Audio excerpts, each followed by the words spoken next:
Hello student, मैं आपका Abhimanyu sir mathematics. इससे पहले वाले क्लास में आपने एक्सरसाइज 6.1 का बहुत सारा सब्जेक्टिव एवं बोर्ड मॉडल क्वेश्चन बनाया है। आज मैं आपको पहले एक छोटा सा कॉन्सेप्ट बताऊंगा फैक्टोरियल का, उसके बाद हम लोग क्वेश्चन बनाएंगे। ओके, आ जाइए। थोड़ा सा आप लिखिएगा। पहला देखिए, एक आप बेसिक आइडिया लिखिए बेसिक। ठीक है, एक पहला बात, इस तरह से चाहे ऐसा या ऐसा, कभी अगर सिंबल दिया रहेगा, ध्यान दीजिएगा, इसको हम लोग पढ़ते हैं फैक्टोरियल एन। क्या पढ़ते हैं? फैक्टोरियल एन या एन फैक्टोरियल इतना इज रीड एज, इसको पढ़ा जाता है ना। रीड एज इसको पढ़ा जाता है। क्या पढ़ा जाता है? इसको पढ़ा जाता है फैक्टोरियल एन, फैक्टोरियल एन। ठीक है, या एन फैक्टोरियल, फैक्टोरियल एन या एन फैक्टोरियल, इसको हम लोग पढ़ेंगे। ठीक है, अब दूसरा प्रश्न उठता है फैक्टोरियल का मतलब क्या होता है। नीचे लिखिए, कभी भी दुनिया में अगर इस तरह से लिखा हुआ है फैक्टोरियल एन, फैक्टोरियल एन का मतलब होगा the product of first N natural number. शुरू के लगातार एन नेचुरल नंबर का जो प्रोडक्ट होगा उसी को हम लोग बोलते हैं फैक्टोरियल एन। आप लिखिए, अगर कहीं फैक्टोरियल एन लिखा हुआ है, इसका मतलब होता है द प्रोडक्ट ऑफ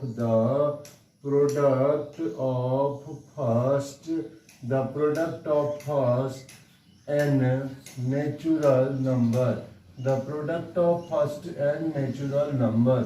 शुरू के लगातार एन नेचुरल नंबर का जो प्रोडक्ट होता है उसी को हम लोग बोलते हैं फैक्टोरियल एन। फैक्टोरियल एन का मतलब हुआ the product of first N natural number, the product of first N natural number. शुरू के लगातार एन नेचुरल नंबर का जो प्रोडक्ट होगा उसी को हम लोग बोलेंगे फैक्टोरियल एन। क्या बोलेंगे? Factorial N. ओके, ध्यान दीजिएगा, जैसे कहीं लिखा हुआ फैक्टोरियल एन, इसका मतलब शुरू के लगातार एन नेचुरल नंबर का प्रोडक्ट, माने 1 गुना 2 गुना 3 गुना 4 गुना 5 गुना डॉट डॉट डॉट गुना एन तक। ठीक है, इसको हम लिख सकते हैं फैक्टोरियल एन का मतलब पहले एन, फिर उससे एक कम n-1, फिर उससे एक कम n-2, फिर उससे एक कम n-3। ठीक है, n into n-1 n-2 n-3 into n-4। ठीक है, डॉट डॉट डॉट गुना 3 गुना 2 गुना 1।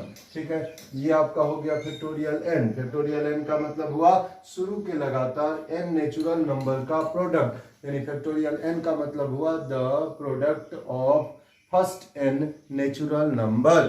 ठीक है, the product of first N natural number, शुरू के लगातार एन नेचुरल नंबर का जो प्रोडक्ट होगा उसी को हम लोग कहेंगे फैक्टोरियल एन। क्या बोलेंगे? Factorial N. फैक्टोरियल एन का मतलब हुआ the product of first N natural number, the product of first N natural number. शुरू के लगातार एन नेचुरल नंबर का जो प्रोडक्ट होगा उसी को हम लोग कहते हैं फैक्टोरियल एन। ठीक है, फैक्टोरियल एन का मतलब हुआ एन इंटू n-1 गुना n-2 गुना n-3 गुना n-4 डॉट डॉट डॉट गुना 3 इंटू 2 इंटू 1। फैक्टोरियल एन का मतलब हुआ n इंटू n-1 गुना n-2 गुना n-3 डॉट डॉट डॉट गुना 3 इंटू 2 इंटू 1, यानी 1 से लेकर n तक लगातार n नेचुरल नंबर का जो प्रोडक्ट होगा उसी को हम लोग बोलते हैं फैक्टोरियल एन। क्या बोलते हैं? Factorial N. जैसे एग्जाम्पल के लिए मान लीजिए कहीं लिखा हुआ है फैक्टोरियल 5। फैक्टोरियल 5 का मतलब हो गया 5 गुना 4 गुना 3 गुना 2 गुना 1। फैक्टोरियल 5 का मतलब हुआ शुरू के लगातार 5 नेचुरल नंबर का प्रोडक्ट। फैक्टोरियल 5 का मतलब होगा शुरू के लगातार 5 नेचुरल नंबर का प्रोडक्ट। फैक्टोरियल 5 का मतलब हुआ the product of first 5 natural number, the product of first 5 natural number. यानी फैक्टोरियल 5 का मतलब होगा 5 गुना 4 गुना 3 गुना 2 गुना 1, या इसको उल्टा करके भी हम कह सकते हैं क्या, 1 गुना 2 गुना 3 गुना 4 गुना 5। ये फैक्टोरियल 5 का मतलब होगा। अब यही फैक्टोरियल 6 का बात करेंगे तो 6 गुना 5 गुना 4 गुना 3 गुना 2 गुना 1, ये मामला है। ओके, समझ गए बात को। अब अगर बात करते हैं आप मान लीजिए फैक्टोरियल 10 का, तो इसका मतलब क्या होगा 10 गुना 9 गुना 8 गुना, ठीक है, 7 गुना डॉट डॉट डॉट 3 2 1। ठीक है, देन जो भी आप फैक्टोरियल स्टार्ट करेंगे, जैसे फैक्टोरियल 10 है, इसका मतलब शुरू के लगातार 10 नेचुरल नंबर का प्रोडक्ट, शुरू के लगातार 10 नेचुरल नंबर का प्रोडक्ट, उसी को हम लोग क्या बोलेंगे, फैक्टोरियल 10। ओके, अब आ जाइए एक और बात, जैसे मान लीजिए फैक्टोरियल 5 है, इसका मतलब क्या होगा, 5 गुना 4 गुना 3 गुना 2 गुना 1। अब एक खास बात देखिए, जैसे ये 5 है और उसके बाद 4 गुना 3 गुना 2 गुना 1 है, तो 4 गुना 3 गुना 2 गुना 1 को हम आराम से बोल सकते हैं फैक्टोरियल 4। बोलिए, नहीं बोल सकते हैं क्या? 5 गुना ये जो 4 गुना 3 गुना 2 गुना 1 है, इसको हमने कहा फैक्टोरियल 4। क्या कहा? फैक्टोरियल 4। उसके बाद देखिए ये 5 गुना 4, उसके बाद ये जो आपका 3 गुना 2 गुना 1 है, इसको हम आराम से बोल सकते हैं फैक्टोरियल 3। क्या बोल सकते हैं? फैक्टोरियल 3, यानी 5 गुना 4 और उसके बाद जो आपका है 3 गुना 2 गुना 1, 3 गुना 2 गुना 1 को हम लोग क्या बोल सकते हैं? फैक्टोरियल 3। क्या बोल सकते हैं? फैक्टोरियल 3। समझ गया बात को? तो फैक्टोरियल 5 का मतलब हो गया 5 गुना 4 गुना 3 गुना 2 गुना 1, यानी 5 गुना फैक्टोरियल 4। फिर 5 गुना 4 और 3 गुना 2 गुना 1 को क्या बोल सकते हैं? फैक्टोरियल 3। क्या बोल सकते हैं? फैक्टोरियल 3। याद रखना, ठीक है। उसी तरह से आइए, अगर कभी ऐसा लिखा हुआ है, मान लीजिए फैक्टोरियल n+1, तो फैक्टोरियल n+1 का मतलब क्या होगा? इसका मतलब होगा n+1 गुना n-1, इस तरह से टूटते टूटते टूटते टूटते 3 2 1 पे जाके समाप्त होगा। क्योंकि फैक्टोरियल n+1 का मतलब हुआ शुरू के लगातार n+1 नेचुरल नंबर का प्रोडक्ट। ठीक है, अब इसको चाहेंगे तो हम आराम से ऐसे भी लिख सकते हैं n+1 और उसके बाद में जो है n गुना n-1 गुना n-2, इसके बदला हम आराम से लिख सकते हैं फैक्टोरियल n। बोलिए, लिख सकते हैं? नहीं लिख सकते हैं? उसी प्रकार से अगर कहीं ऐसा लिखा हुआ है फैक्टोरियल n+2, तो इसका मतलब n+2 गुना n+1 गुना n-1 n-2 n-3 dot dot dot 3 2 1। ठीक है, चला जाएगा। तो n+2 को हम ऐसा भी लिख सकते हैं, मान लीजिए n+2 फिर उससे 1 कम n+1 है ना, n+1 फिर उससे 1 कम n, तो n का फैक्टोरियल भी लिख सकते हैं। अब फैक्टोरियल n का मतलब क्या होगा? n into n-1 into n-2 into n-3 dot dot dot 3 2 1, ऐसा चला जाएगा। उसी तरह से अगर फैक्टोरियल n+3 है, तो फैक्टोरियल n+3 को हम लोग क्या लिख सकते हैं? n+3 गुना n+2 गुना n+1 गुना फैक्टोरियल n। ठीक है, बोल सकते हैं हम आराम से, आसानी से उसको हम लोग तोड़ सकते हैं। ओके, अब एक बात याद रख लीजिए, यहाँ पे लिखिए फैक्टोरियल ऑफ नेगेटिव इंटीजर, ऋणात्मक पूर्णांक, factorial of negative integer and fraction, negative integer तथा फ्रैक्शन का factorial of negative integer and fraction are not defined. इसका मतलब हुआ नेगेटिव इंटीजर तथा फ्रैक्शन का फैक्टोरियल डिफाइन नहीं होगा। कंसेप्ट है factorial of negative integer. Negative integer का मतलब हुआ कि ऋणात्मक पूर्णांक, ऋणात्मक पूर्णांक मतलब -1 -2 -3 -4 -5, इन सब को हम बोलते हैं नेगेटिव इंटीजर। अब फैक्टोरियल किसका डिफाइन होता है? सिर्फ और सिर्फ पॉजिटिव इंटीजर का। पॉजिटिव इंटीजर मतलब नेचुरल नंबर का ही फैक्टोरियल डिफाइन होता है, नेगेटिव इंटीजर तथा फ्रैक्शन का फैक्टोरियल डिफाइन नहीं होता है। जैसे 4 का फैक्टोरियल डिफाइन होगा 4 गुना 3 गुना 2 गुना 1, क्योंकि फैक्टोरियल 4 का मतलब शुरू के लगातार 4 नेचुरल नंबर का प्रोडक्ट। वही अगर मान लीजिए कहीं पे लिखा रहेगा फैक्टोरियल -4, तो वो डिफाइन नहीं होगा। समझ गए बात को? फैक्टोरियल सिर्फ और सिर्फ नेचुरल नंबर का डिफाइन होगा। और एक आपका एक्सेप्शनल है, आप यहाँ लिख लीजिए, याद रख लीजिएगा, कंसेप्ट है फैक्टोरियल 0 बराबर 1। फैक्टोरियल 0 बराबर 1, इसको आपको ध्यान में रखना होगा, याद रखना होगा। फैक्टोरियल 0 का मान होता है 1, आगे भविष्य में आवश्यकता होगा। ठीक है, तो आपको हमने क्या सिखाया? Factorial of negative integer and fraction are not defined. Negative integer और फ्रैक्शन का फैक्टोरियल डिफाइन नहीं होगा। जैसे 5 का फैक्टोरियल डिफाइन होगा, लेकिन अगर 5/3 होगा तो 5/3 का फैक्टोरियल डिफाइन नहीं होगा। 5/2 होगा तो उसका फैक्टोरियल डिफाइन नहीं होगा। समझ गए बात को? फैक्टोरियल 0 का मान क्या होगा? 1 होगा। इसको आप ध्यान में रखिएगा। ये कुछ छोटी छोटी बातें हैं फैक्टोरियल के बारे में। हमने क्या सिखाया? इसको और इसको, इन दोनों को हम लोग क्या पढ़ेंगे? Factorial m। क्या पढ़ेंगे, फैक्टोरियल n या n फैक्टोरियल, क्या पढ़ेंगे, फैक्टोरियल n या n फैक्टोरियल। उसके बाद फैक्टोरियल n का मतलब क्या होगा, the product of first n natural number, the product of first n natural number, शुरू के लगातार n नेचुरल नंबर का जो प्रोडक्ट होगा उसी को हम लोग बोलेंगे फैक्टोरियल n, क्या बोलेंगे, फैक्टोरियल n। उसके बाद देखिए फैक्टोरियल n का मतलब होगा n into n minus one गुना n माइनस टू गुना n minus three dot dot dot 3 2 1, ठीक है, समझ गए। फैक्टोरियल 5 का मतलब 5 4 3 2 1, तो 5, और उसके बाद ये 4 गुना 3 गुना 2 गुना 1 है, तो चाहेंगे तो उसके बदला हम आराम से लिख सकते हैं फैक्टोरियल 4। फिर 5 गुना 4, ये जो 3 गुना 2 गुना 1 है उसका बदला हम आराम से लिख सकते हैं फैक्टोरियल 3। ओके, अब ध्यान रखिए, जैसे कहीं लिखा हुआ फैक्टोरियल n प्लस वन, इसका मतलब n प्लस वन, फिर उससे एक कम n, फिर उससे एक कम n माइनस वन, फिर उससे एक कम n माइनस टू, इसी तरह से घटते घटते ये हो जाएगा 3 2 1। इसको हम आराम से लिख सकते हैं n प्लस वन, फिर उससे एक कम फैक्टोरियल n। अब कहीं लिखा हुआ factorial of n plus to, इसको हम क्या लिख सकते हैं, n प्लस टू, फिर उससे एक कम n प्लस वन, फिर उससे एक कम फैक्टोरियल n, ठीक है। अब ध्यान में रखना है कि factorial of negative integer and fraction are not defined, negative integer तथा फ्रैक्शन का फैक्टोरियल डिफाइन नहीं होगा, और एक्सेप्शन है फैक्टोरियल 0 का मान होता है 1। समझ गए बात को, इसका प्रूफ परम्यूटेशन चैप्टर में था 11th में, तो आपको ध्यान में रखना है फैक्टोरियल 0 बराबर होता है 1। ओके, तेजी से आप लिख लीजिए, फिर हम आपको क्वेश्चन बताएंगे 8 नंबर का, जो काफी इंपॉर्टेंट क्वेश्चन है।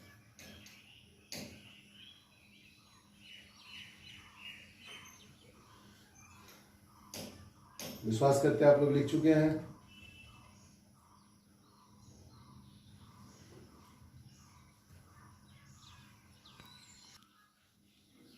लिख चुके सब, विश्वास करते हैं आप लोग लिख चुके होंगे।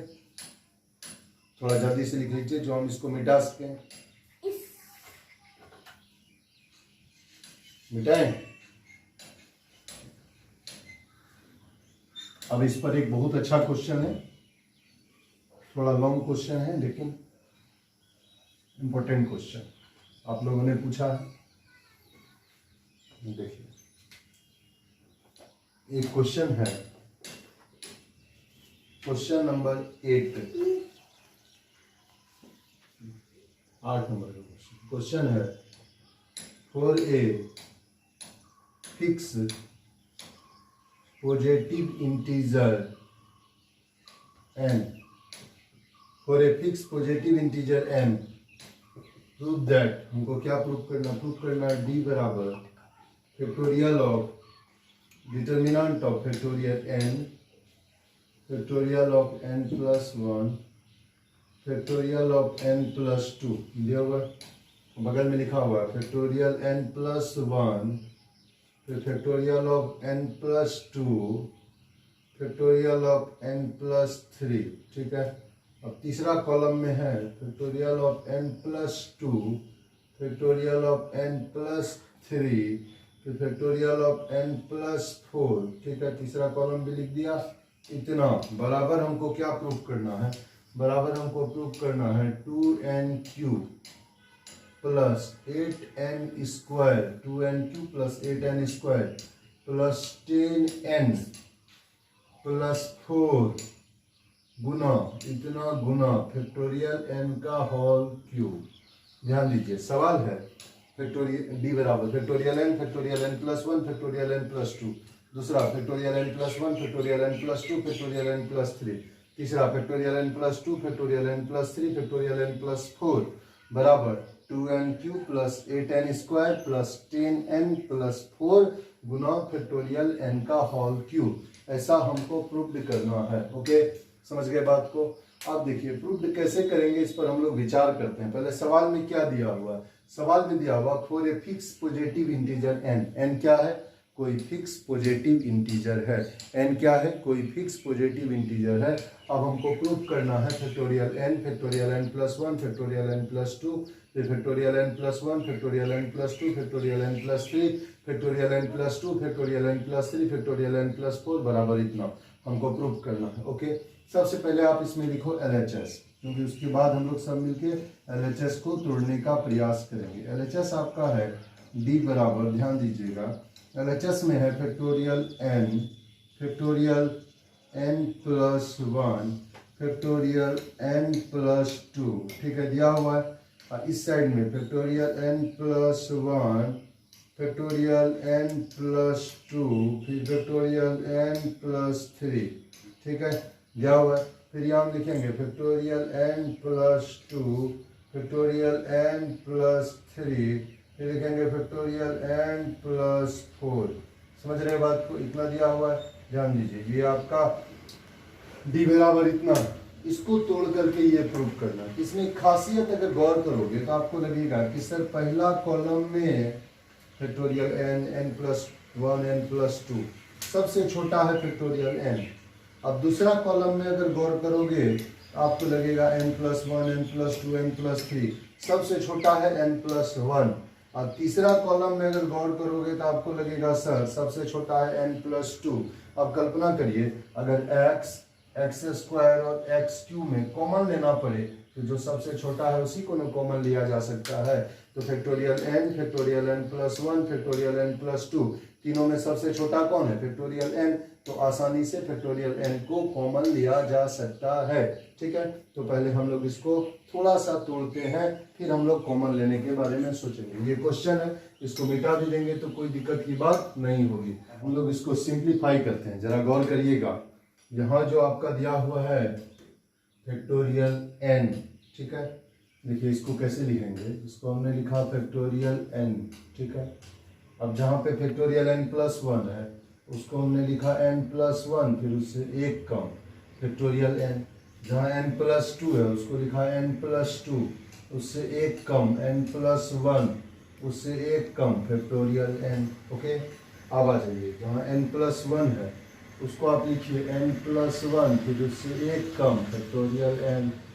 ठीक, देखिए जैसे n प्लस 2 है उसको हम क्या लिख सकते हैं? n प्लस 2, फिर उससे एक कम n प्लस 1, फिर उससे एक कम फैक्टोरियल n। फैक्टोरियल n पे जाके रुक गए। फिर देखिए फैक्टोरियल n प्लस 3 को हमने लिखा, क्या लिखा? देखिए फैक्टोरियल n प्लस 3, इसको भी छोटा करेंगे तो n प्लस 3 को हमने लिखा पहले n प्लस 3, फिर उससे एक कम n प्लस 2, फिर उससे एक कम n प्लस 1, फिर उससे एक कम factorial n। Factorial n plus 3 को क्या लिखेंगे? n प्लस 3, फिर उससे एक कम n प्लस 2, फिर उससे एक कम n प्लस 1, फिर उससे एक कम फैक्टोरियल n। उसी तरह लास्ट कॉलम को देखिए, जैसे फैक्टोरियल n प्लस 2 है, n प्लस 2 है उसको हम लोग क्या लिख सकते हैं? n प्लस 2, ठीक है, उसको हमने लिखा n प्लस 2, फिर उससे एक कम n प्लस 1, फिर उससे एक कम फैक्टोरियल n। फिर देखिए फैक्टोरियल n प्लस 3 को हम क्या लिखेंगे? n प्लस 3, फिर उससे एक कम n प्लस 2, फिर उससे एक कम n प्लस 1, अब गुना क्या लिखा? Factorial n। ओके, अब आ जाइए फैक्टोरियल n प्लस 4 में, उसको हम लोग कैसे तोड़ेंगे? पहले n प्लस 4, फिर उससे एक कम n प्लस 3, फिर उससे एक कम n प्लस 2, फिर उससे एक कम n प्लस 1, फिर इस n प्लस 1 से एक कम फैक्टोरियल n। ऐसा लिख करके डिटर्मिनेंट का साइन हम लोग दे देंगे। ओके, अब जरा गौर करो तो आपको लगेगा कि सर पहला कॉलम में जो है फैक्टोरियल n कॉमन है, कॉमन है ना। दूसरा कॉलम में भी फैक्टोरियल n कॉमन है, और तीसरा कॉलम में भी आपका फैक्टोरियल n कॉमन है, ठीक है। पहला कॉलम से फैक्टोरियल n, दूसरा कॉलम से फैक्टोरियल n, तीसरा कॉलम से फैक्टोरियल n हमने कॉमन ले लिया। ध्यान दीजिएगा, ये आपका पहला कॉमन है, पहला कॉलम है जिसमें फैक्टोरियल n आपको कॉमन दिख रहा है। उसी तरह दूसरा कॉलम से भी आपको फैक्टोरियल n कॉमन दिख रहा है, तीसरा कॉलम से भी आपको फैक्टोरियल n कॉमन दिख रहा है। और डिटर्मिनेंट का स्वभाव होता है एक रो या एक कॉलम में से कुछ भी कॉमन लिया जा सकता है। ओके, अब ध्यान दीजिएगा, हम लोग पहले क्या सब कॉमन लेंगे? पहला रो में से, पहला कॉलम में से फैक्टोरियल n को कॉमन लिया, फिर दूसरा कॉलम में से भी फैक्टोरियल n को कॉमन लिया, फिर तीसरा कॉलम में से भी फैक्टोरियल n को कॉमन लिया। पहला कॉलम से फैक्टोरियल n, ठीक है, दूसरा कॉलम देख लीजिए, दूसरा कॉलम से फैक्टोरियल n को कॉमन लिया। तीसरा कॉलम का बात करोगे तो इसमें भी हमने फैक्टोरियल n को कॉमन लिया। पहला कॉलम से फैक्टोरियल n को कॉमन लिया, दूसरा कॉलम से भी फैक्टोरियल n को कॉमन लिया, तीसरा कॉलम से भी फैक्टोरियल n को कॉमन लिया। कॉमन ले लिया, फैक्टोरियल n गुना फैक्टोरियल n गुना फैक्टोरियल n हमने कॉमन ले लिया, ठीक है। आप देखोगे गौर से तो यहाँ तो बचेगा 1, यहाँ n+1, यहाँ n+2, n+1, चलो कोई दिक्कत नहीं है। अब देखो दूसरा रो में, दूसरा, पहला रो को छोड़ दीजिए, दूसरा रो को जरा गौर से देखिए, दूसरा रो को देखना है। आपको लगेगा सर दूसरा रो में यहाँ है n+1, यहाँ भी है n+1, यहाँ भी है n+1। इससे क्या साबित होता है कि दूसरा रो में से हम आराम से n+1 को कॉमन ले सकते हैं। ये आपका दूसरा रो है, हम जरा उसको उधार करते हैं। देखिए ये आपका दूसरा रो है। अगर आप दूसरा रो को गौर से देखोगे तो आपको लगेगा n+1, n+1, n+1, दूसरा रो में n+1 गुना में है। समझ गए बात को? यानी दूसरा रो में से आराम से n+1 को कॉमन लिया जा सकता है। पहला कॉलम में से n फैक्टोरियल n को, दूसरा कॉलम से फैक्टोरियल n को, तीसरा कॉलम से फैक्टोरियल n को कॉमन लिया, उसके बाद दूसरा रो में से हमने n+1 को कॉमन लिया। दूसरा रो में से हमने किसको कॉमन लिया? n+1 को कॉमन लिया। ज्यादा से ज्यादा कॉमन लेना चाहते हैं, क्यों? कॉमन लेंगे तो हमारा कैलकुलेशन क्या होगा? आसान हो जाएगा। दूसरा रो में से कॉमन लिया। उसी तरह आप थोड़ा तीसरा रो के बारे में सोचो। ये आपका तीसरा रो है, जरा गौर करिए, ये आपको दिख रहा है ना, ये आपका तीसरा रो है। आपको देख के पता चल जाएगा तीसरा रो में से क्या कॉमन हो सकता है। पहला बात देखो n+1 का, n+1, n+1, n+1, देखिए तीसरा रो में, तीनों में n+1 है, यानी तीसरा रो में से आराम से n+1 को कॉमन लिया जा सकता है। n+1 हो गया। फिर n+2 को देखो, यहाँ भी n+2, फिर यहाँ भी n+2, फिर यहाँ भी n+2, मतलब तीसरा रो में से n+2 को भी कॉमन लिया जा सकता है। तो तीसरा रो में से हमने किसको कॉमन लिया? एक तो n+1 को कॉमन लिया, फिर एक तो n+2 को कॉमन लिया। बोलिए यस या नो है? दूसरा रो में से हमने किसको कॉमन लिया था? n+1 को। तीसरा रो में से हमको किसको कॉमन लिया? n+1 और n+2 को हमने कॉमन ले लिया। कॉमन लेने के बाद जो सब बचा उसको हम बारी बारी से बच्चा जैसे लिख देंगे। देखिए उसको हम लोग लिखते हैं। पहले यहाँ पे क्या बचा? 1, फिर यहाँ पे आपका क्या बचा? n, ये यहाँ भी आपका 1 ही बचेगा। क्यों 1 बचेगा? फैक्टोरियल n को आपने यहाँ कॉमन लिया था, n+1 को सेकेंड रो से कॉमन लिया था। अब तीसरा में देखिए, तीसरा रो को भी गौर से देखोगे, तीसरा में इस सीधा में तो भी आपको 1 ही बचेगा। क्यों 1 बचेगा? फैक्टोरियल n को पहले कॉमन लिया, n+1 और n+2 इसको हमने तीसरा रो में से कॉमन लिया। कॉमन लिया कि नहीं लिया? तो इसलिए यहाँ भी आपका बचा 1, 1, 1, 1 बच गया। अब इधर देखिए क्या बचेगा, यहाँ पे आपका होगा n+1 होगा, ठीक है, ले लिया। फिर दूसरा रो में से हमने किसको कॉमन लिया था? n+1 को, इसको कॉमन ले लिया था, ये कॉमन सेकंड कॉलम में से लिया था। यहाँ सिर्फ आपका बचेगा n+2 बचेगा।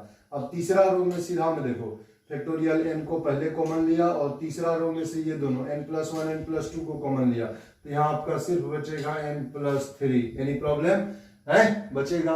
अब इधर आ जाइए, ध्यान दीजिएगा। इसमें आपको लगेगा कि सर तीसरा कॉलम में से पहले फैक्टोरियल n को कॉमन लिया, तो ये दोनों गुना में यहाँ बचेगा, यानी ऊपर में आपका बचा n+2 गुना n+1, n+2 गुना n+1, n+2 गुना n+1, बोलो बचेगा। अब उसके बाद देखिए यहाँ सेकेंड आपका रो में से n+1 को कॉमन लिया, फैक्टोरियल n कॉमन ले चुके हैं, ये दोनों बच जाएगा। यहाँ आपका बचेगा n+3 गुना n+2, n+3 गुना n+2, ठीक है।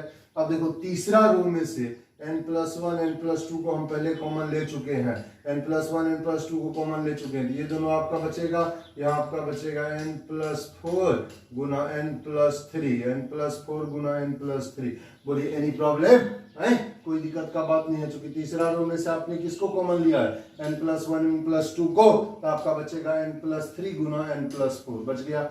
अब इस डिटर्मिनेंट को सॉल्व करने का प्रयास करेंगे, तो जैसे ही 1 1 1 आ गया ऑपरेशन तो हमको दिखने लगेगा, क्योंकि हमारा टारगेट क्या होता है? एक सीध में 2 जीरो लाना है, कैलकुलेशन को आसान बनाना है। तो आप कहोगे सर 1 में 1 घटा दीजिए 0, फिर 1 में 1 घटा दीजिए 0, आसान सा बात हो जाएगा। चलिए वही काम करते हैं। तो पहला ऑपरेशन हमने क्या किया? R12 R1 माइनस R2, जिसमें ऑपरेशन करते हैं वो आगे होता है। R1 में ऑपरेशन कर रहे हैं तो R1 में कैसा ऑपरेशन किया, R1 माइनस R2। क्यों किया R1 माइनस R2, क्योंकि 1 में 1 घटाएंगे तो यहाँ पे 0 आ जाएगा। अब दूसरा ऑपरेशन करेंगे, दूसरा ऑपरेशन क्या करेंगे, R2 माइनस R3। R2 में किसको घटाया, R3 को, क्योंकि R2 में यहाँ क्या है 1 में 1 घटाएंगे 0 बचेगा, तो 2 0 तो आपका आ जाएगा, बाकी जो हो सो हो। तो पहला ऑपरेशन क्या किया, R1 माइनस R2, दूसरा ऑपरेशन क्या किया, R2 माइनस R3। पहला ऑपरेशन R1 माइनस R2, दूसरा operation R2 minus R3। Okay, अब आ जाइए, फैक्टोरियल n गुना फैक्टोरियल n गुना फैक्टोरियल n, तीनों को अगर गुना करोगे तो उसको हम लोग कैसे लिखेंगे, इसको हम लोग लिखेंगे फैक्टोरियल n का होल क्यूब, लिखेंगे ना, ठीक है। फिर ये देखो n+1 को n+1 से गुना करेंगे, क्या लिखेंगे, n+1 का होल स्क्वायर, नो प्रॉब्लम। अब गुना हम लोग क्या लिखेंगे, n+2, क्लियर है। अब यहाँ ऑपरेशन करिए 1 में 1 को घटाइए, क्या बचेगा, 0 बचेगा ना। फिर यहाँ देखो n+1 में अगर n+2 को घटाओगे, n+1 में अगर n+2 को घटाएंगे तो कैसा होगा, इस तरह का मामला होगा। देखिए ऐसा n+1 में किसको घटाएंगे, n+2 को, यहाँ पे क्या होगा, n+1 minus n minus 2, plus n minus n cut गया, 1 में 2 चला गया तो -1, यानी n+1 में n+2 को घटाएंगे, यहाँ पे क्या बचेगा, यहाँ पे आपका बचेगा -1। ओके, क्या बचेगा, -1 बचेगा, एक 0 हो गया, दूसरा -1 हो गया। फिर देखिए इसमें इसको घटाना है, n+2 गुना n+1 में से इसको घटाना है, तो कैसे घटाएंगे, देखिए कैसे घटाएंगे, कंसेप्ट है n+2 गुना n+1, इसमें किसको घटाएंगे, इसमें घटाएंगे n+3 गुना n+2 को घटाएंगे, कि दोनों में क्या कॉमन है, दोनों में आपका n+2 कॉमन है। n+2 को अगर कॉमन लोगे तो यहाँ पे क्या बचेगा, n+1 बचेगा ना, और यहाँ माइनस में क्या बचेगा, n+3, तो n+2 को कॉमन लिया तो n+1, अब -n, अब माइनस क्या होगा 3, अब plus n minus n cut गया, 1 में 3 चला गया तो -2, ये होगा -2 गुना n+2, बोलिए बचेगा, आपके सामने में दिखा रहे हैं। अगर आप इसमें इसको घटाओगे, n+2 गुना n+1 में n+3 गुना n+2 को घटाओगे तो दोनों में आपका n+2 कॉमन होगा, यहाँ अंदर में क्या बचेगा, n+1, अब माइनस ऑफ n माइनस 3, अब 1 में 3 चला जाएगा -2, ये होगा -2 गुना n+2। इसको हम लोग क्या लिखेंगे, इसको लिखेंगे -2 गुना n+2, -2 गुना n+2, नो प्रॉब्लम, ये मिटा सकते हैं, साइड से समझाया था आपको, ठीक है। उसी तरह से अब फिर आप R2 में देखो, 1 में 1 घटाओ, 0 बचेगा ना, n+2 में n+3 को घटाओ, n+2 minus n minus 3, n cut जाएगा, 2 में 3 चला जाएगा -1, ये भी आपका -1 ही बचेगा। उसके बाद आइए इसमें भी घटाना, इसमें इसको घटाना है, कैसे घटेगा, साइड से दिखाते हैं फिर लिख देंगे। देखो हम कैसे घटा रहे हैं, हम लिख रहे हैं n+3, है ना, देखिए राइट साइड से दिखाते हैं, n+3 गुना n+2 माइनस कर रहे हैं n+4 गुना n+3 को घटा रहे हैं, तो दोनों में पहले देखिए कॉमन क्या है, दोनों में आपका n+3 कॉमन है, n+3 को कॉमन लिया, यहाँ आपका क्या बचेगा, n+2, यहाँ पे क्या बचेगा, -n माइनस 4, बोलो होगा, plus n minus n cut गया, 2 में 4 चला गया तो -2 गुना n+3, क्या बचेगा, -2 गुना n+3, बोलो बचेगा है, यानी यहाँ पे आपका हो गया -2 गुना n+3। Any problem, no problem, लिख दिया आराम से। हमने क्या किया, इसमें इसको घटाया, n+3 को कॉमन लिया, फिर n+2 और -n माइनस 4, n कट जाएगा, 2 में 4 चला जाएगा -2, ये क्या होगा -2 गुना n+3। ओके, अब तीसरा रो, 10 का 10, तीसरा रो में क्या होगा, 1 n+3, फिर यहाँ पे क्या होगा n+4 गुना n+3, उसमें कोई परिवर्तन नहीं होगा। ओके, लिख दिया आराम से। अब आप गौर करोगे तो इसके पहला कॉलम में 2 जीरो है, तो जिस कॉलम में ज्यादा जीरो रहेगा उसी के अलोंग हम लोग उस डिटर्मिनेंट को तोड़ देंगे। समझ गए बात को, इसको विश्वास करते आप लिख चुके हैं, नहीं लिखे थोड़ा जल्दी इसको लिखिए, इस स्टेप को जल्दी, इतना ठो आप लिख लेंगे तो यह सवाल ही है, LHS है।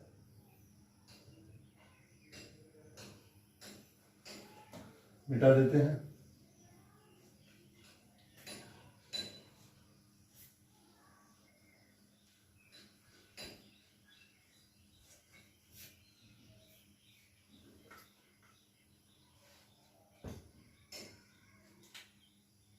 बराबर फैक्टोरियल n का होल क्यूब, ठीक है, लिख दिया, गुना n+1 का जहां होल स्क्वायर है, n+1 के होल स्क्वायर के लिए फॉर्मूला होगा n² + 2n + 1, बोलिए होगा, ठीक है, नहीं तो इसको बाद में तोड़ेंगे, n+1 के होल स्क्वायर को रहने देते हैं अभी तत्काल, ठीक है, गुना लिख दिया हमने n+2, ठीक है। इस डिटर्मिनेंट को तोड़ोगे, देखो पहला कॉलम में 2 जीरो है, तो पहला कॉलम के हम तोड़ते हैं, ये आपका क्या होगा, 0 गुना इसका कोफैक्टर खत्म, ये 0 गुना इसका कोफैक्टर खत्म, इसका पोजीशन क्या है, तीसरा रो पहला कॉलम, तीसरा रो पहला कॉलम, 3 1 4, इवन पोजीशन है, इवन पोजीशन है, तो इसका मतलब उसके आगे का चिन्ह होगा प्लस, तो यहाँ क्या लिखेंगे 1 गुना 1 का कोफैक्टर, अगर 1 के कोफैक्टर का बात करोगे, 1 का कोफैक्टर क्या होगा, -1,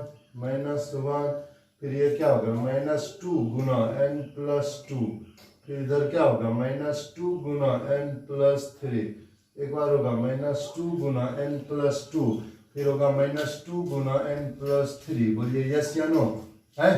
इधर हमने लिखा फैक्टोरियल n का होल क्यूब, फिर n+1 का होल स्क्वायर, फिर n+2 लिख दिया, और उधर 1 गुना पोस्ट में डिटर्मिनेंट में -1, फिर -2 गुना n+2, फिर -2 गुना n+3, हमने आराम से लिख दिया। अब देखो क्या क्या कॉमन आने का चांस बनता है, फिर कॉमन आएगा, फिर लास्ट में तोड़ेंगे।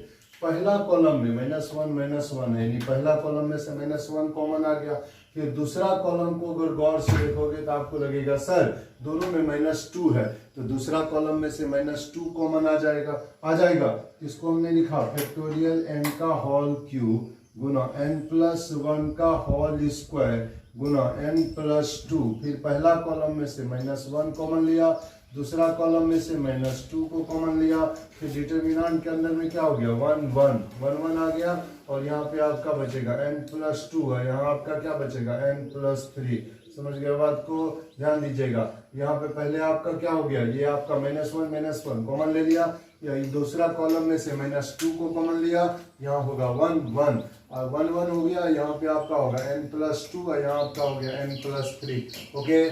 चलिए अब यहाँ पे देखिए, अब इसको लिखिए फैक्टोरियल n का होल क्यूब, ठीक है, गुना n+1 का होल स्क्वायर गुना n+2 गुना -1 को -2 से गुना किया तो गुना हो गया 2, ठीक है, -1 को -2 से गुना किया गुना 2 हो गया। अब इधर सॉल्व करोगे तो इधर सॉल्व करोगे क्या होगा, मेन डायगोनल के एलिमेंट का प्रोडक्ट यानी n+1 माइनस सेकेंडरी डायगोनल के एलिमेंट का प्रोडक्ट यानी n+3 माइनस ऑफ n+2, यही होगा ना, मेन डायगोनल के एलिमेंट का प्रोडक्ट माइनस सेकेंडरी डायगोनल के एलिमेंट का प्रोडक्ट, ओके। अब आ जाइए, अब ये हो गया आपका फैक्टोरियल n का होल क्यूब गुना n+1 का होल स्क्वायर गुना n+2, ठीक है, गुना 2 गुना इधर हो जाएगा n+3 माइनस n -2, ठीक है। अब ये आपका +n -n आपका कट गया। अब इसको थोड़ा सा करते हैं हम लोग, ध्यान दीजिएगा, ये आपका होगा फैक्टोरियल n का होल क्यूब, जस का तस रहने दीजिए, n+1 के होल स्क्वायर को तोड़िए, n² + 2 × n × 1 मतलब a² + 2ab + b² यानी 1 का स्क्वायर गुना n+2 गुना 2 गुना 3 में से 2 चला गया 1, लिख दिया आराम से, ओके। अब देखिए, अब इसको हम बच्चा जैसे तोड़ने का प्रयास करते हैं, कैसे बच्चा जैसे, देखिए इसको बाद में लिख देंगे, ये n² को जब n से गुना करेंगे, n² को n से गुना करेंगे तो ये आपका क्या होगा n³, उसके बाद n² को अगर 2 से गुना करेंगे तो वो आपका होगा 2n² हुआ।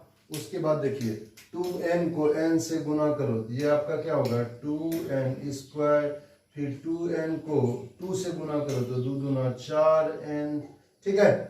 फिर देखिए 1 को n से गुना करिए +n, 1 को 2 से गुना करो +2, लिख दिया, गुना 2 इसको लिख दो आगे या पीछे, 2 को आगे ही लिख दो, अच्छा रहेगा कैलकुलेशन करने में, 2 को आगे लिख दिया। ध्यान दीजिए, पहले इस 2 को हमने आगे लिखा, फिर यहाँ n² को n से गुना किया n³, 2n को उसके बाद n² को n से गुना किया n³, n² को 2 से गुना किया 2n², 2n को n से गुना किया 2n स्क्वायर, 2n को 2 से गुना किया 4n, 1 का स्क्वायर यानी 1 को n से गुना किया n, 1 को 2 से गुना किया 2 को आगे रखा, फिर लास्ट में इधर लिख देंगे फैक्टोरियल n का होल क्यूब। बोलिए फैक्टोरियल n का होल क्यूब।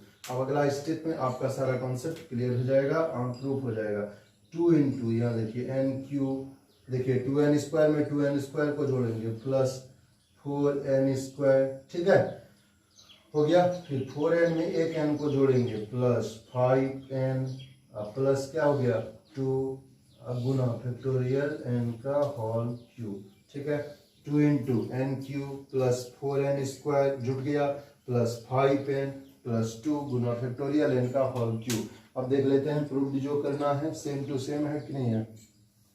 अच्छा 2 से मल्टीप्लाई कर दिया गया, एक स्टेप आगे अपने से 2 से मल्टीप्लाई कर दो तो 2n क्यूब 2 गुना 4 8n स्क्वायर प्लस 2 गुना 5 10n प्लस 2 गुना 2 4, अब गुना इधर हो गया फैक्टोरियल n का होल क्यूब हो गया, RHS हो गया, प्रूव्ड हो गया। विश्वास करते हैं आराम से आप इस सवाल को समझ जाएंगे, ठीक है।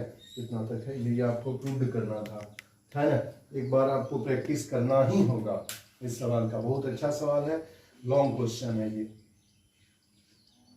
जल्दी से देखिए। मेन है कि आपको प्रोसेस खाली सीखना, कैलकुलेशन बड़ा नहीं है। ये सब जो हमने इसके बाद किया है ये सब बड़ा नहीं है, ये सब तो बहुत आसान बात है, ये आप अपने से कर सकते हैं। मेन आपको समझना है हमने फैक्टोरियल को तोड़ा कैसे, फैक्टोरियल में से हमने कॉमन लिया कैसे, फिर ऑपरेशन क्यों किया, क्योंकि 1 1 था तो 0 0 लाने के लिए ऑपरेशन किया।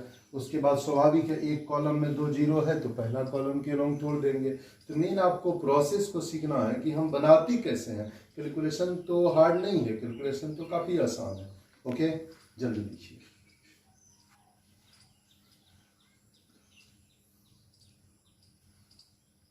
लिख चुके हैं?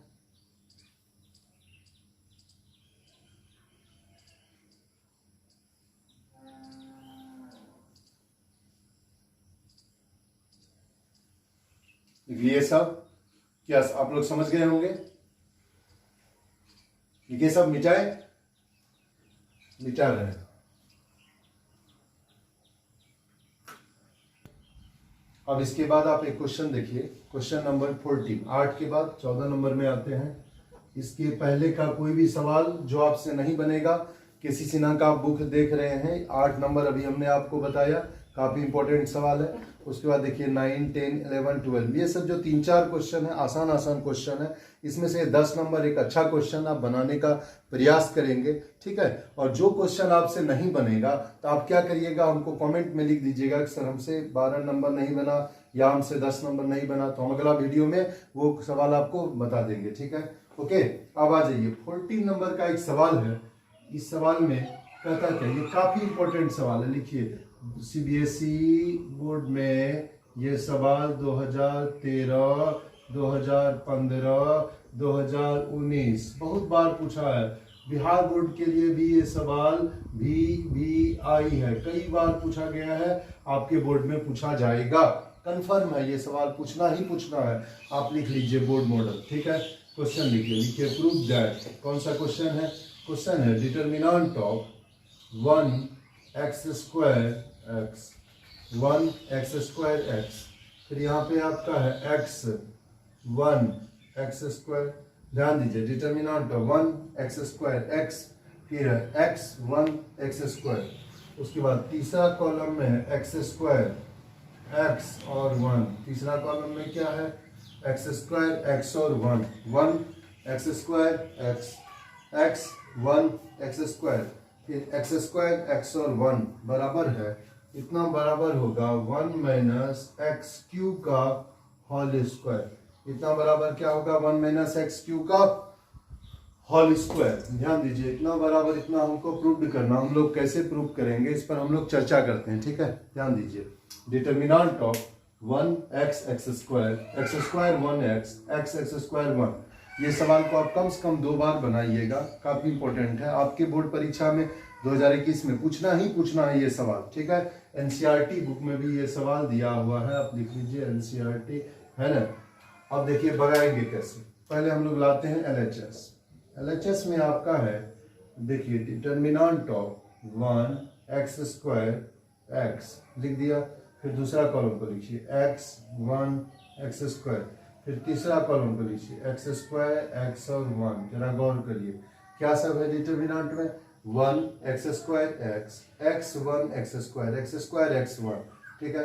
अब अगर आप इसमें रो का बात करेंगे, ध्यान दीजिए, 1x x², 1x x², 1x x²।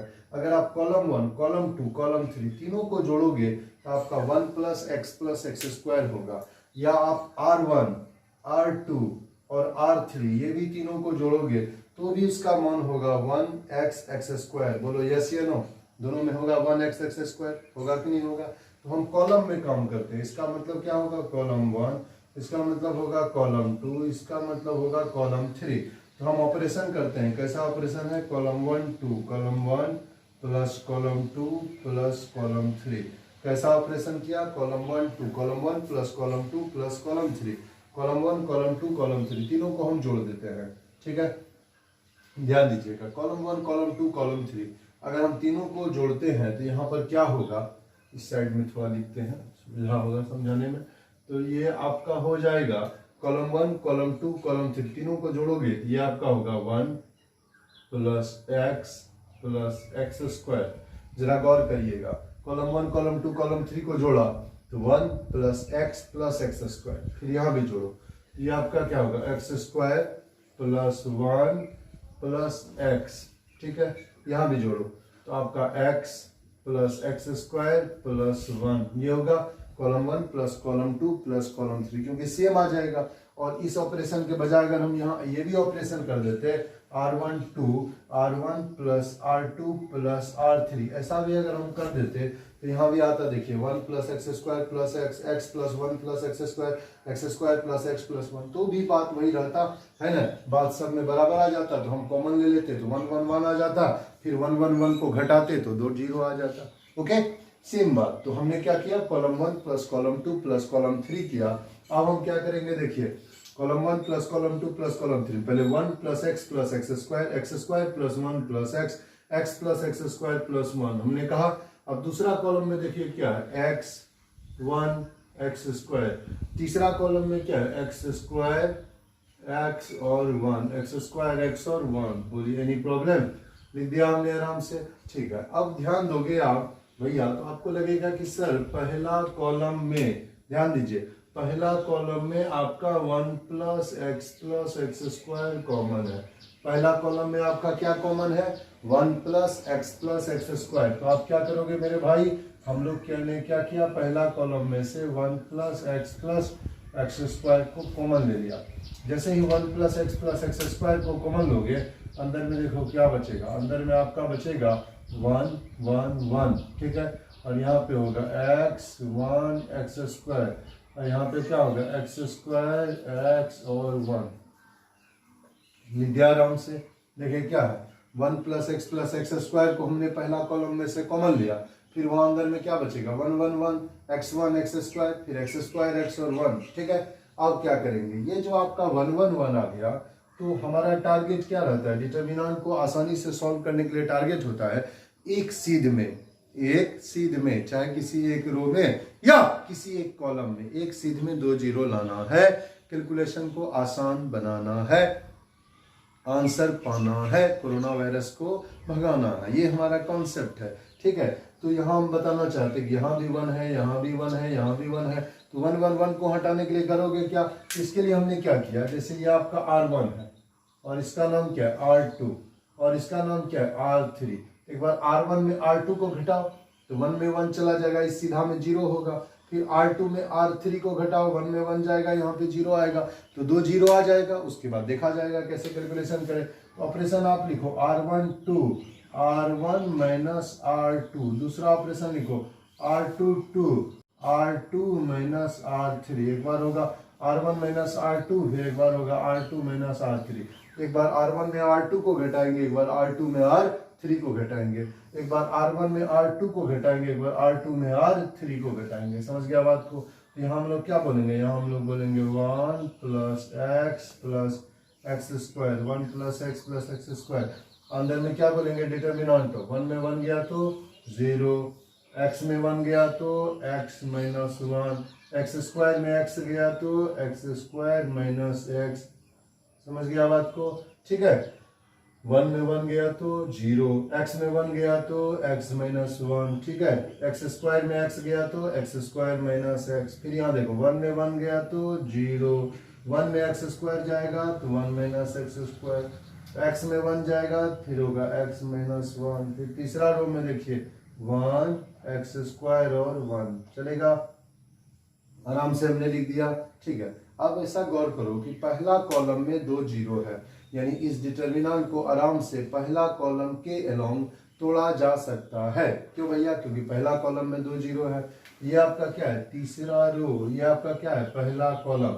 3 एक 4 इवन पोजीशन है, इसके आगे का चिन्ह क्या होगा? प्लस। देखिए इस कॉलम के अलोंग तोड़ते हैं तो पहले ये 0 गुना इसका कोफैक्टर खत्म, चूंकि 0 है 0 से गुना करेंगे 0, ये 0 गुना इसका कोफैक्टर खत्म, तो सिर्फ यही एक टर्म बचेगा है। इसी कैलकुलेशन को आसान करने के लिए तो हम लोग ऑपरेशन करते हैं, ये 1 और गुना इसका कोफैक्टर में ये चारों बचेगा। ठीक है, फिर हम लोग उसको तोड़ने का प्रयास करेंगे। ठीक है, विश्वास करते आप सवाल को लिख चुके हैं, थोड़ा इसको मिटाएंगे जल्दी से, सिर्फ उधर रहेगा ये सवाल को, सिर्फ आप सवाल लिख लिए।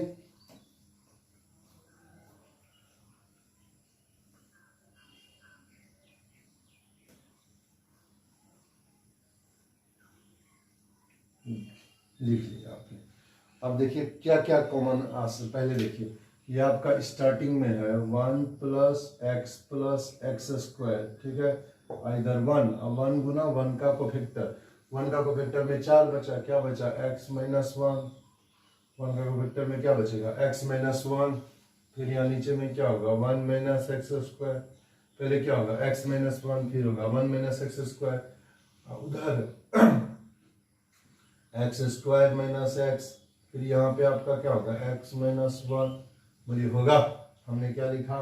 1 का कोफैक्टर में x minus 1, 1 minus x square minus x, फिर x माइनस 1। बोलिए होगा कि नहीं होगा? लिख दिया हमने आराम से, x minus 1, 1 minus x square minus x और x minus 1।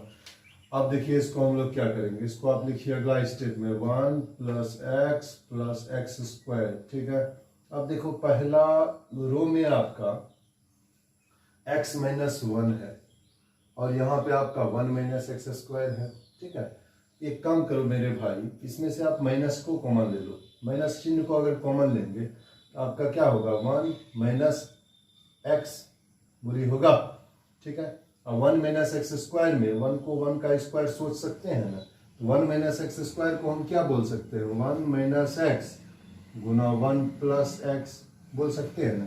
1 minus x square को हम आराम से तोड़ सकते हैं a माइनस बी गुना a प्लस बी में, 1 माइनस एक्स गुना 1 प्लस एक्स। ठीक है, अब जहाँ एक्स स्क्वायर माइनस एक्स है इसमें आप माइनस एक्स को कॉमन लो, अगर माइनस एक्स को कॉमन लोगे तो यहाँ क्या बचेगा? 1। एक्स स्क्वायर में अगर माइनस एक्स को कॉमन लेंगे तो वहां बचेगा माइनस एक्स। देखो गुना करेंगे, माइनस एक्स को 1 से गुना करेंगे माइनस एक्स, अब माइनस एक्स को माइनस एक्स से गुना करेंगे minus minus plus X square.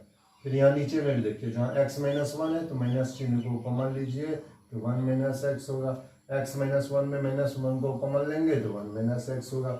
विश्वास करते हैं आप लोग इसको आराम से समझ जाओगे, कोई दिक्कत का बात नहीं है। अब आ जाइए, ये जो आपका पहला कॉलम है, पहला कॉलम में हमने 1 माइनस एक्स को कॉमन लिया, दूसरा कॉलम में भी हमने 1 माइनस एक्स को कॉमन लिया, कॉमन लिया ना? पहला कॉलम में 1 माइनस एक्स को कॉमन लिया, दूसरा कॉलम में से भी 1 माइनस एक्स को कॉमन लिया, कॉमन लीजिए। पहला कॉलम में से किसको कॉमन लिया? 1 माइनस एक्स को। दूसरा कॉलम में से किसको कॉमन लिया? 1 माइनस एक्स को। फिर यहाँ पहले से क्या था? 1 प्लस एक्स स्क्वायर, जो था उसको जस का तस लिख दो, बाकी यहाँ जितना बचा उसको लिखिए। यहाँ पे 1 माइनस एक्स को कॉमन लिया, यहाँ माइनस चिन्ह बचा, मतलब माइनस 1 बचा। यहाँ 1 माइनस एक्स को कॉमन लिया, यानी यहाँ पे आपका क्या बचा? 1 प्लस एक्स बचा है, बचा कि नहीं बचा? ध्यान दीजिएगा, यहाँ में हमने 1 माइनस एक्स को जैसे कॉमन लिया, यहाँ बचेगा क्या? 1 प्लस एक्स बचेगा, लिख दिया हमने आराम से। अब यहाँ आ जाइए, वन माइनस एक्स को दूसरा कॉलम में से कॉमन लिया, यहाँ पे आपका क्या बचेगा, माइनस एक्स बचेगा, यहाँ पे आपका क्या बचेगा, माइनस वन बचेगा। Okay, any problem? अगर कोई प्रॉब्लम है तो आप अभी बोल दीजिए, आप कमेंट के माध्यम से कह सकते हैं हम यहाँ नहीं समझे, अगर असुविधा होता है तो। ओके, फिर से ध्यान दीजिए, पहले वन माइनस एक्स लिया, माइनस को कॉमन ले लिया, बच्चा जैसे कॉमन लिया आपके सामने में, पहला कॉलम में से वन माइनस एक्स को कॉमन लिया, दूसरा कॉलम में से भी वन माइनस एक्स को कॉमन लिया, फिर यहाँ बचेगा क्या, माइनस वन, यहाँ वन प्लस एक्स, यहाँ माइनस एक्स, यहाँ माइनस वन। ओके, आप देखिए वन माइनस एक्स गुना वन माइनस एक्स, इसको हम लोग क्या बोलेंगे, वन माइनस एक्स का होल स्क्वायर, और यहाँ पे क्या होगा, वन प्लस एक्स स्क्वायर। ठीक है, अब इसको कैसे तोड़ेंगे, पहले मेन डायगोनल के एलिमेंट का प्रोडक्ट, माइनस वन को माइनस वन से गुना करोगे क्या होगा, वन होगा, माइनस वन को माइनस वन से गुना करेंगे क्या होगा, वन होगा। पहले मेन डायगोनल के एलिमेंट का प्रोडक्ट था, माइनस सेकेंडरी डायगोनल के एलिमेंट का प्रोडक्ट, तो सेकेंडरी डायगोनल में आपका क्या होगा, माइनस ऑफ माइनस एक्स गुना वन प्लस एक्स। ध्यान दीजिएगा, पहले हम लोग क्या बोलेंगे, पहले हम लोग बोलेंगे मेन डायगोनल के एलिमेंट का प्रोडक्ट माइनस सेकेंडरी डायगोनल के एलिमेंट का प्रोडक्ट। माइनस वन को अगर हम माइनस वन से गुना करेंगे तो वन आएगा, फिर माइनस एक्स को वन प्लस एक्स से गुना करेंगे तो वन गुण माइनस माइनस एक्स गुना वन प्लस एक्स। ठीक है, चलेगा। ये देखो आपका क्या होगा, ये होगा वन माइनस एक्स का होल स्क्वायर गुना वन प्लस एक्स स्क्वायर गुना, इधर देखिएगा तो आपको लगेगा सन one minus minus plus X को वन से गुना करोगे तो क्या होगा, एक्स होगा, फिर एक्स को एक्स से गुना करोगे क्या होगा, एक्स स्क्वायर होगा। ठीक है, समझ गया बात को। अब ये दोनों तो सेम हो गया, इसको मिला के हम क्या बोल सकते हैं, वन माइनस एक्स का होल स्क्वायर का गुना वन प्लस एक्स स्क्वायर का होल स्क्वायर। ओके, इसका भी होल स्क्वायर और इसका भी होल स्क्वायर। इसको अगर हम एक बार में लिखेंगे, एक बार में हम आराम से बोल सकते हैं वन माइनस एक्स गुना वन प्लस एक्स। ठीक है, वन माइनस एक्स गुना वन प्लस एक्स स्क्वायर का होल स्क्वायर लिख दिया। अब याद करो A cube minus B cube का फॉर्मूला, आप बच्चा में पढ़े होंगे, A cube minus B cube का फॉर्मूला होता है ए माइनस बी गुना A square plus A B plus B square. याद आ रहा है क्या है? तो अगर मान लीजिए यहाँ पे आपका सेम मामला है, वन माइनस एक्स दिख रहा है ना, अब वन को हम वन का स्क्वायर बोल सकते हैं क्या, और एक्स को हम जैसे एक्स कहीं लिखा हुआ है इसको वन गुना एक्स बोल सकते हैं क्या। ये आपका हो गया ए माइनस बी, ध्यान दीजिए ए माइनस बी गुना A square plus A B plus B square. फिर से सुनो, ये होल स्क्वायर होगा क्योंकि इसका भी होल स्क्वायर इसका भी होल स्क्वायर है, टोटल की स्क्वायर हो जाएगा। एक प्रॉपर्टी आप पढ़े होंगे, एक्स का पावर एम गुना वाई का पावर एम, दोनों बेस अलग अलग है लेकिन पावर सेम है, तो इसको हम क्या बोल सकते हैं, एक्स गुना वाई का होल पावर एम। उसी तरह से इसका भी पावर दो है, इसका भी पावर दो है, तो टोटल का पावर दो कर दिया। अब यहाँ कैसा फॉर्मूला हो गया, ए माइनस बी गुना A square plus A B plus B square का whole square. A minus B गुना A square plus A B plus B square, ये किसका फॉर्मूला होता है, ये फॉर्मूला होता है A cube minus B cube का। तो वन माइनस एक्स क्यू का होल स्क्वायर मतलब वन माइनस एक्स क्यू का होल स्क्वायर हो गया, RHS हो गया, प्रूव्ड हो गया। समझ गए बात को, ये चीज आपने प्रूव्ड करने के लिए कहा था। काफी इंपॉर्टेंट सवाल है, देखने में आसान सवाल लगता है लेकिन ये काफी इंपॉर्टेंट सवाल है ना। थोड़ा सा इसको लिख लीजिए, थोड़ा सा प्रैक्टिस कर लीजिए, एक दो बार इसको आप बना लीजिएगा, पहले लिख लीजिए आप।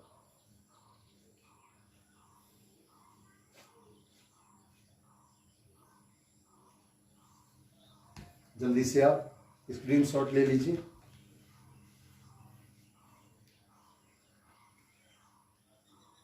छोटा सा सवाल लेकिन बहुत अच्छा सवाल है ये।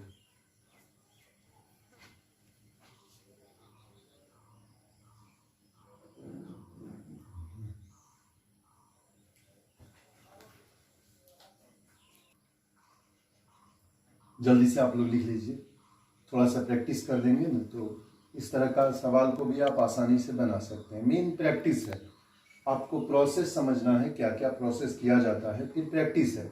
आप इसी सवाल को 2-3 बार बनाएंगे, थोड़ा अभ्यास करेंगे तो आसानी से इस तरह के सवाल को आप बना सकते हैं, आपको कभी परेशानी नहीं होगी बनाने में। ओके, जल्दी लिखिए। लिख चुके हैं सब? विश्वास करके आप लोग लिख चुके हैं, ठीक है। देखिए इसमें अब टाइप 1 तक में सवाल नंबर 17 तक में आप पहले बनाएंगे। सवाल नंबर 17 तक में आपको जिस सवाल में भी दिक्कत होगा आप कमेंट करिएगा, वो सवाल हम अगला क्लास में पहले बताएंगे, ठीक है। 17 से पहले तक जो भी सवाल में आपको दिक्कत होगा आप उसके नंबर को हमको कमेंट करिएगा। उस सवाल को हम पहले बताएंगे कल, और उस सवाल को बताने के बाद तब हम स्टार्ट करेंगे टाइप 2 के क्वेश्चन को। ये सारा क्वेश्चन बोर्ड मॉडल है, डिटर्मिनेंट आसानी से समाप्त हो जाएगा। जैसे डिटर्मिनेंट समाप्त होगा इसके बाद बहुत भयानक चैप्टर, बड़ा सुंदर चैप्टर स्टार्ट होगा, है ना। आप उसको पढ़ेंगे, समझ गए बात को, ठीक है। थोड़ा सा प्रैक्टिस करें, थोड़ा मेहनत करें, है ना, ठीक है। Thank you very much. आपका दिन शुभ हो, आपका अभिमन्यु सर मैथमेटिक्स।